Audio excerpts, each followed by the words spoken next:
This is my first children's book. It's called Fiona's Flip Flops. They're like, oh, when are you going to write the next one? Aloha, everyone. This is Irene with Talk Story Studios. Talk Story with Irene.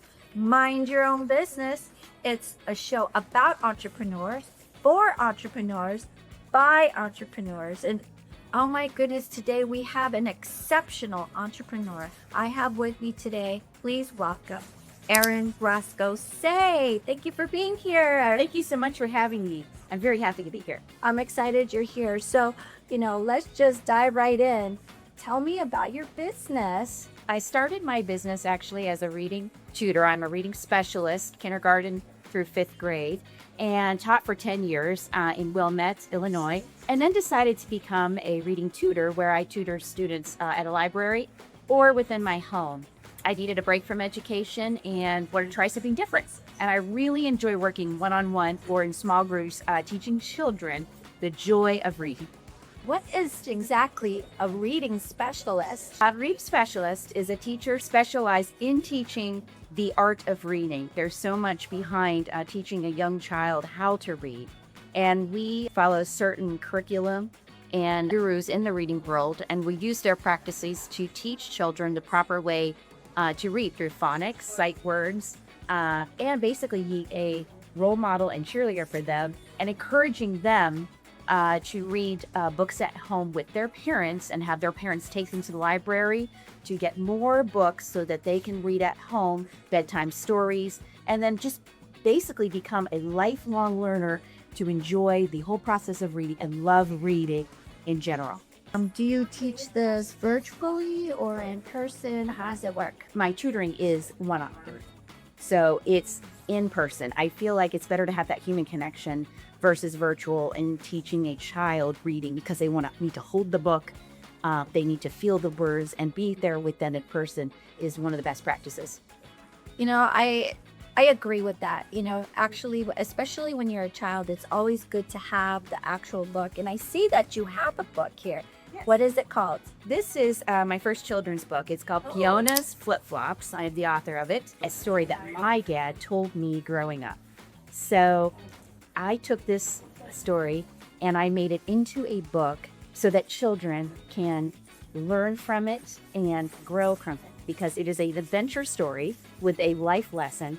And this is a story that stuck with me. So I wanted to get it out there and share the children. And I made it fun and adventurous. And I've gotten great feedback on the students that I read it to. They're like, oh, when are you going to write the next one? They ask questions about how to write a book.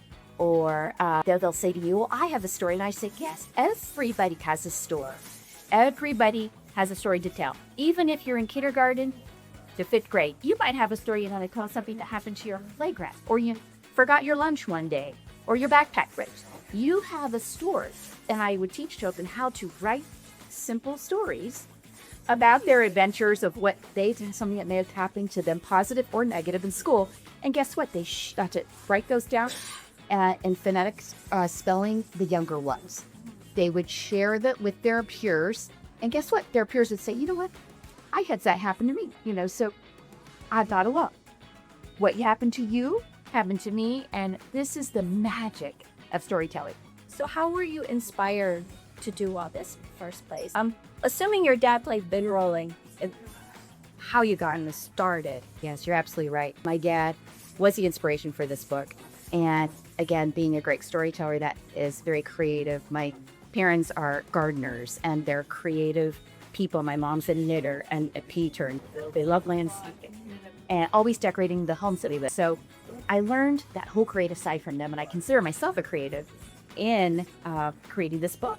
I did have an illustrator from Australia do all my artwork, and her art just went along well with my storyline, being that it takes place in woods, nature, and yet she was just a very good fit for my story. It's beautiful. When you look at this, you just want to read it, even though I'm currently not a child, although sometimes I have childlike moments. But this looks amazing. Thank you. Just to point out, so a shout out to my mom and dad. This is my mom and dad in their younger ages in the story. So of course I had to put my dad in the book and my mom because they're both inspiring to me. I get a lot of questions from children. They'll say, are you the little girl in So I'll leave that up Yeah. to everybody that reads it to decide if I am the person in the book or not. But I encourage you to get on Amazon. You can find Fiona's Flip Flops by Erin Rosko Saye, myself, that's me, and try this adventure with your kids. Have them read it to you. And then the kindergarten up to second grade, third grade, it'd be great for a parent to read to that bedtime story, the rainy day. There's a lot of things that you can do. Like, for example, if you have a child that is on the cusp of reading and may not understand a big word, like the word finished, one of the things I do as a reef specialist, I take a magic wand, which is really a bubble blower that you blow and make bubbles with. I take a plastic bubble magic wand and I give it to the child and I say, can you take your magic wand and can you find the word finished? And they take their magic wand, look through it, and it's a circle, and they can single out that word finished right there. And that builds the sight vocabulary for the tougher words. And then you do that practice. One of the strategies for reading that I use, I make it fun. That's great. And, is there any tip or suggestion you could give here to help their kids to want to read more? Sure, great question. I get that a lot from parents. And number one thing I would say is do not force a child to read. And your child's going to read. But the key is that they read something that they love. For example, they do gymnastics. Go find gymnastics books in the library. Or they play baseball. Go find the books on baseball or basketball. When they're interested in something, they're going to want to be more curious to learn about it and read more about it. That's a great tip because I think often, as parents, we don't know what we want them to read, but we're not really sure what to make them read. And we're just thinking, oh, you need to read the books that are given in the classes. Yes, they are required to read certain books. And a lot of kids don't like the books that the teachers or the school picks for them. But if they have a good knowledge base of loving to read, and they've already been, as a kindergarten first grader, already interested in reading the things that they like to read about, guess what? When that teacher says you have to read Wuthering Heights, guess what? You're really fun because you love reading. And it's not going to be a chore. And I think that's one of the number one issues or obstacles that parents face. Where can they find you? I'm currently on Instagram. You can find me under Rosko Saye. I also have a Fiona's Flip Flops page on Instagram. It's kind of newer, under construction, but I am building that. I'm a new children's book author, and so I am building that page out as well. Okay, that's great. So everybody, please follow her. I also know that you are in the invention. Yeah. You are an inventor. Yeah, so in my spare time, I love to draw and paint. I spend a lot of time cleaning. I would rather clean my house than cook. So I have come up with 2 inventions. I can't get specific about them, but they have to do with cleaning and to make life easier for moms and dads around the world in cleaning. So, we can't talk about it yet, but oh my gosh, you better stay tuned and follow her so that you will find out immediately what it is once it is launched. We are here today at Bill Walsh's conference, The Ultimate Wealth Club. Who do you recommend to attend this? Oh, great question. I would say anybody. And the reason I say that is because, again, we are all learners and we are all craving new information to learn. It doesn't matter where you came from, what your background is, or what you're doing.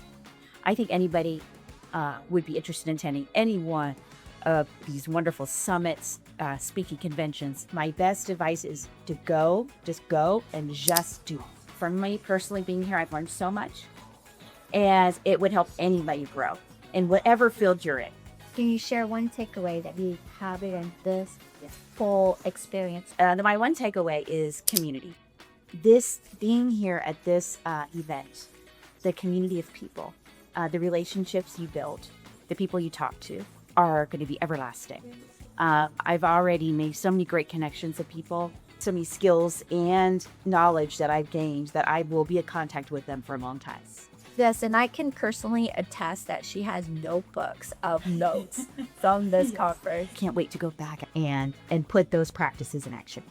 Thank you so much for being here. And this is Irene Nakamura with Talk Story Studios. Talk Story with Irene.